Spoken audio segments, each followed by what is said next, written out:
Assalamualaikum warahmatullahi wabarakatuh. Izin memperkenalkan diri, nama saya Yasin dengan NIM 2106143. Di sini saya akan melanjutkan mengenai materi mata kuliah teori bahasa otomata. Dalam kesempatan kali ini saya akan membahas mengenai bahasa reguler dan DFA. Yang pertama yaitu jelaskan bagaimana mendefinisikan suatu bahasa dengan aturan produksi menggunakan tata bahasa reguler. Kemudian buatkan automatanya dengan jenis deterministic finite state automata atau DFA.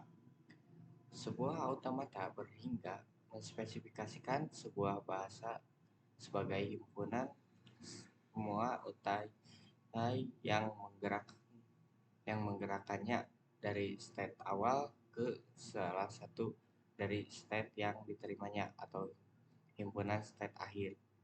Ketika dapat mengkonstruksi aturan-aturan produksi untuk suatu tata bahasa reguler, kita ingat juga bahwa batasan aturan produksi untuk bahasa reguler adalah alfa kurang kurang sama dengan dari beta. Alfa adalah sebuah simbol dari variabel dan beta maksimal memiliki sebuah variabel yang terletak di paling kanan apabila ada, atau juga bisa dibaca dengan alfa menghasilkan beta, di mana alfa bisa berupa simbol terminal atau simbol non terminal atau juga variabel. Simbol variabel non terminal adalah simbol masih bisa diturunkan, sedangkan simbol terminal sudah tidak bisa diturunkan kembali. Seperti itu.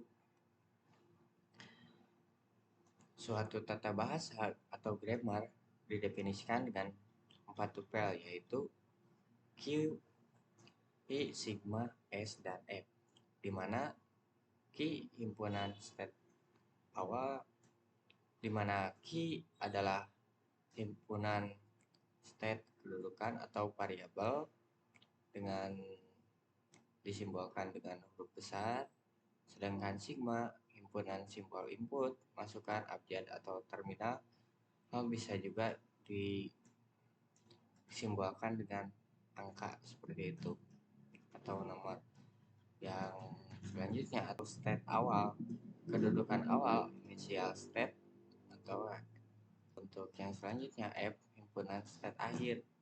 F state akhir pada suatu FSA bisa lebih dari satu.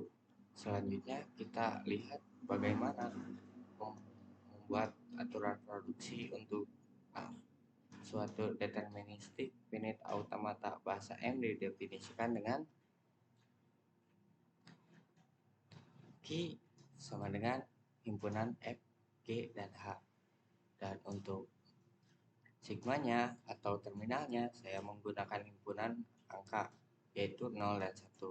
Dan untuk state awalnya atau S-nya saya menggunakan F, dan F di sini atau state akhirnya saya menggunakan H.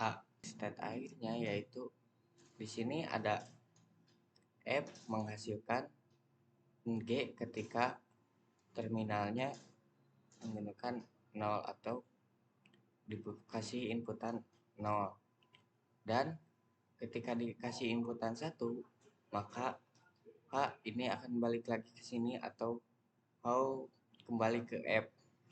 Yang kedua yaitu G. G menghasilkan G ketika H dikasih inputan 0 seperti ini, dan menghasilkan H ketika dikasih inputan 1 atau melanjutkan seperti itu. Dan untuk H di sini ini yaitu untuk variabel H di sini ketika dikasih 0 inputan 0 dan 1 maka hasilnya tetap H seperti itu. Maka dapat disimpulkan F adalah sebagai state awal dan untuk H adalah state akhir seperti itu. Lanjut ke bahasan yang kedua, buatlah bagaimana cara kerja DFA dalam membaca satu string. Buatlah contoh minimal 5 string baik yang diterima maupun yang ditolak. Finish state automata berdasarkan kemampuan berubah state-nya bisa dikelompokkan ke dalam deterministik maupun non-deterministik. DFA mempunyai ciri utama yaitu dari satu state tepat atau menuju ke state berikutnya. Untuk setiap simbol memasukkan yang diterima, deterministik finite state automata atau disebut juga dengan DFA. Pada DFA, dari suatu state pada tepat satu state berikutnya untuk setiap simbol masukan yang diterima. Cara membaca string pada DFA yaitu satu string X dapat dinyatakan diterima apabila pada state akhir atau finite state atau final state, atau juga suatu string X dinyatakan ditolak apabila tidak berada pada state akhir, seperti itu. Dan seperti inilah contohnya. Dan untuk contoh string diterima yaitu 01